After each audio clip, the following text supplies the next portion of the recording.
Izvolite, gospodine general, ja ne se vašem naređenju. A ti si Kursula, što ti tako brzo napusti celu? Pa gospodine general, udariše nas sa Bogom, on je gore i brzo slisti.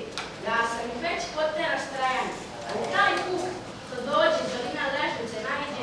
Znam, ali to nije samo puk. To je njihova 9. divizija. Kako to izgleda, ne? Nisu ono što su mislili, gospodine general. Dobro su navodno. Kažu, udariše iz Doline, inače, kad ih vednio, nadrži celu. Gospodine general, sjetite se da vi mene oboriste na ispicu zbog Drine. Ja sam govorio da će Austro-Ugarska vojska preko Drine i da je najpovoljniji, a vi mene sjetite. Sjećam se, pa šta? Pa eto, mi stvarno udariše preko Drine. E pa eto, proći će i oni kao i ti.